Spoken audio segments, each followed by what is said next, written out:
že jsem delegoval našim filmařům představení firmy. Já jsem si totiž přál, aby z toho vyplynula jedna hlavní myšlenka, vlastně jako moje dnešní. A to je, že nejdůležitější na jakýkoliv firmě, včetně rodinných, je to proč. Jo? Je to proč to děláme, to poslání ty firmy. A samozřejmě firma musí vydělat, ale když jenom vydělává, jako mě by to nebavilo a nestačilo mi to. A to lift every mám, poznášet lidi a možná i měnit k lepšímu, je něco, co jako mě hrozně baví celosvětově a celou naši rodinu a vlastně věřím, že i všech 380 zaměstnanců. Takže proto jsem s váma chtěl se podělit o toto krátké představení naší jako vlastně mise, o našeho poslání. A teď místo, abych vám možná vyprávěl nějaké jako poučky jako biznisový, tak jsem spíš si připravil taky jako svůj osobní příběh, který teda nezačíná porodnici, ale ve 24 letech. A dovolil jsem si ho nazvat Z Liberce na kraj světa a zase zpátky. Já jsem liberecký patriot a mám to město rád.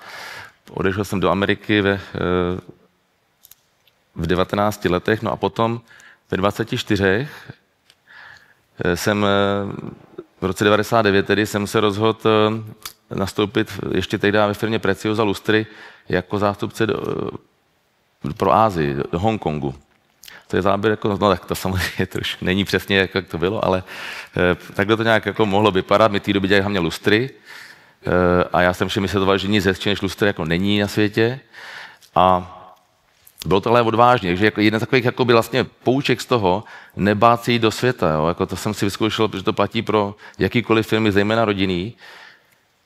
Být největší na Litoměřicku dobrý, na Moravě super, ve střední Evropě dobrý, ale já jsem vždycky chtěl dělat biznis jako fakt ve všech 200 zemích, nebo skoro po světě. A proto mít tu ambici a odvahu jít do světa je pro mě jako hrozně důležitý a začalo to tou cestou do Hongkongu v roce 99. No a potom první projekt v roce 2007, to už jsem teda odešel z Preciosa Lustry, založil Lasvit.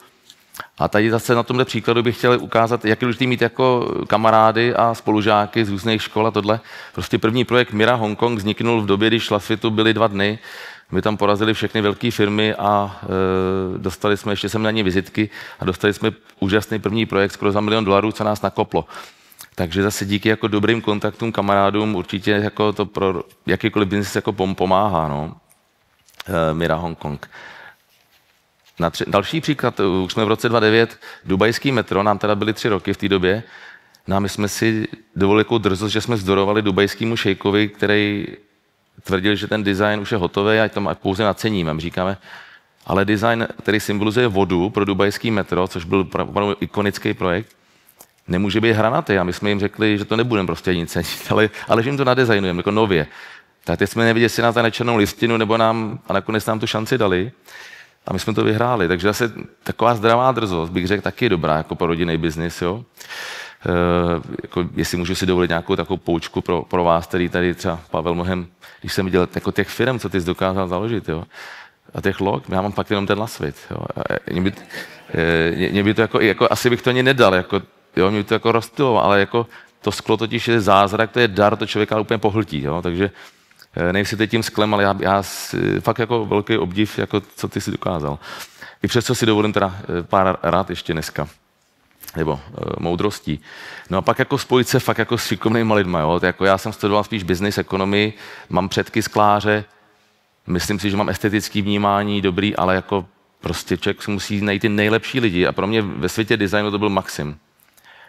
Plus byl relevantní pro Česko, jo, takže zase jako nějaký italský šéf, art direktor by nám nepomohl tolik, jako nám pomohl Maxim. Do dneška jsme spolu, naprosto stěžejní člověk pro nás. Už jsme v roce 2013 a v tu chvíli se narodila naše jakoby, no, taková ikonická designová svítidlová kolekce, která do dneška je naše, teď tuším asi 2. nejprodávanější, každý rok zhruba 2000 kusů. Čili zase nebát se občas jako ukročit stranu, něco vymyslet novýho, byť v rámci teda jedné značky. My jsme dělali projekty na míru a pak jsem si řekl, pojďme mít sériový produkt, něco opakovaného. A tak se narodily naše kolekce a to je do dneška naše nejúspěšnější. Silueta nejslavnějších operních lustrů, mimochodem, proto Laskala, Stavovské divadlo, to obkresluje ty siluety těch lustrů, takže silný příběh, mít vždycky silný příběh, cokoliv děláme, taky bych řekl, že na tomhle příkladu to je krásně doložitelný. Peninsula Paříž v roce 2014, takový další milník. My jsme vlastně dostali, vlastně to poprvé jsme nastoupili do světa jako umění, dá se říct. Jo? Oni chtěli opravdu jako umělecký dílo. My jsme říkali, no, my jsme spíš jako design, lighting, ale pojďme si začít jako zabývat i uměním. Ne tím, jako co se dělá do foroty a pak se vystaví na výstavě někde v galerii, ale umění na míru bych to nazval. Site-specific art. A to byl náš první a obrovský úspěšný projekt. A od té doby se vlastně změnila, už vlastně jsme zjistili, my nejsme lustr, my jsme svítidla.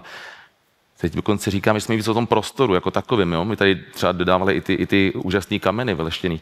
Takže zase nemá se jako pořád thinking outside of the box, prostě pořád přemýšlet o nějak nově. Každý rok se trošku obnovovat. Teďka dneska naše nejprodávanější kolekce Cypher, jenom krátce. Poprvé, takhle, výstava. Určitě děláte spoustu zajímavých jako biznisů, a pro každý váš biznis je nějaká výstava, že? Někde na světě, která je asi ta nejdůležitější.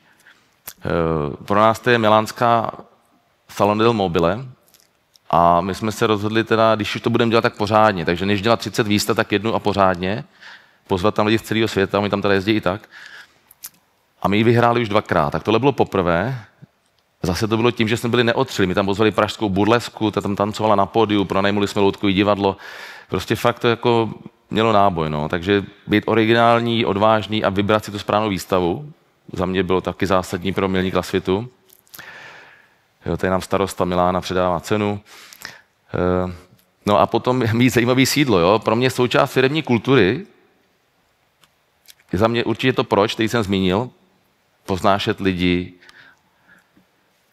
Ta vize, jsou to hodnoty, pro nás láska, inspirace, zodpovědnost, ale je to taky to místo vlastně, kde žijeme, kde s těma lidma pracujeme. Jo? A proto jsme si dali fakt záležet a koupili jsme bývalou sklářskou školu, kterou jsme potom předělali a doplnili o novou budovu skleněnou a vyhráli jsme cenu nejkrásnější kancelářské budovy světa za rok 2019 podle design.com, což je největší portál architektury. Takže možná taková ta linka tam cítíte, že cokoliv jsme jako kdy dělali, snažili jsme se to vždycky dělat jako co nejlíp z pohledu jako world class, jako světového pohledu. A hlavně jsme si podle mě ještě vybrali biznis, kde ta šance byla se start world class.